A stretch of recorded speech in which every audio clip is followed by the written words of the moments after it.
चीन को घेरने के लिए भारत अमेरिका की तैयारी। हिंद प्रशांत क्षेत्र में क्वाड को मजबूत बनाने में जुटा हुआ है अमेरिका। चीन के वर्चस्व को रोकने के लिए अमेरिका की कोशिश। भारत अमेरिका ने किया साफ, सैन्य गठबंधन नहीं हो रहा। यह सैन्य गठबंधन नहीं है, लेकिन चीन के वर्चस्व को रोकने के लिए कोशिश जरूर है। भारत अमेरिका ने किया साफ कि यह कोई मिलिट्री अलायंस नहीं है। चीन को रोकने के लिए भारत और अमेरिका की साझा तैयारी है। एक्चुअली जो शक्ल है चाइना की इस वक्त, तमाम परिस्थितियों को देखते हुए राजन साहब, वो तो एक विलेन वाली है। लेकिन सवाल यह है कि क्या बाकी सब ये समझते हुए एक हैं या सूटेबिलिटी के हिसाब से अंदर बाहर होते रहते हैं? आपके गौतम साहब, मैं अगर आपकी बात को ठीक से समझाऊं तो आप ये बोल रहे हैं कि चाइना की जो पॉलिसी है उसमें जो दूसरे देश हैं उनका क्या रोल है। मैं बता दूं कि अब चाइना की जो पॉलिसी है क्लियरली असर्टिव है, जिसको कि आपने बताया और बिल्कुल सही बोला।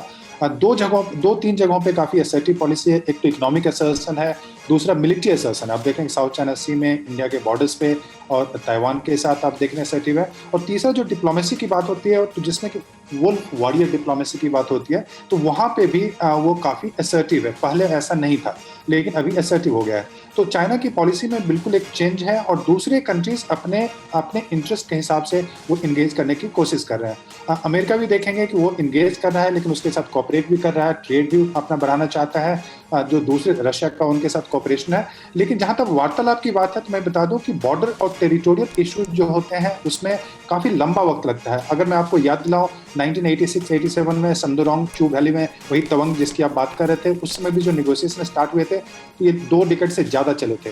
तो इसमें मुझे लगता है कि जो बॉर्डर इश्यूज है, और चूंकि अभी इंफ्रास्ट्रक्चर एक इंपॉर्टेंट इशू हो गया बॉर्डर के एरियाज में, चूंकि चाइना का असर्टिवनेस बढ़ता जा रहा है, तो भारत इंफ्रास्ट्रक्चर बनाएगा, चीन उसको रोकने की कोशिश करेगा। तो आप यह मान के चलिए कि हमारे जो वहाँ पे स्टैंड ऑफ है या डेडलॉक है या जो वार्तालाप होंगे, और वार्तालाप पे कई लेवल पे होता है। पहले आप डीएस्केलेशन की कोशिश करते हैं, फिर डिसएंगेजमेंट की बात करते हैं, और फिर आप बॉर्डर इश्यूज पे एक्चुअल बात करते हैं। ये लंबा प्रोसेस चलेगा और इस कॉन्टेक्स्ट में मैं हमारे जो आर्मी चीफ है उन पे भरोसा करूंगा और उनकी बात बताना चाहूंगा।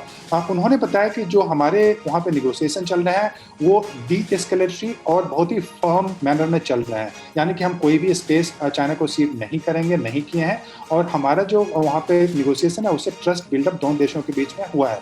और उन्होंने यह भी बताया कि चाइना में कैपेसिटी है डिप्लॉय करने की, लेकिन इंडियन फोर्सेस भी वहाँ पे डिप्लॉयड है। तो हमें यह मान के चलना चाहिए कि जो स्टैंड अप और डेडलॉक जो वहाँ पे है बॉर्डर पे, लद्दाख बॉर्डर पे, ये चलेगा।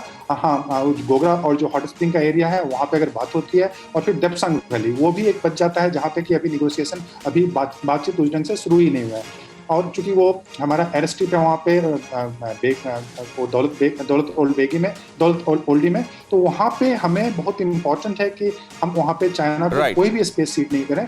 इसलिए मुझे लगता है कि ये वार्तालाप अभी लंबा चलेगा और ये स्टैंड ऑफ अभी लंबा चलेगा राजन कुमार की निगाहों से। और क्योंकि अब दोनों ही देश असर्ट कर रहे हैं, वो चाइना का अपना तरीका है, वो अपने हितों के लिए उसकी निगाहों में जो है असर्ट कर रहा है, और हिंदुस्तान अपने जायज हितों के लिए असर्ट कर रहा है। और ये संदेश अगर दिया जा रहा है हिंदुस्तान की तरफ से, और अगर इसके लिए स्टैंड ऑफ लंबा चलता है तो हिंदुस्तान को यह भी मंजूर है। फिक्र आपकी, सोमवार से शुक्रवार रात 9 बजे सिर्फ TV9 भारतवर्ष पर।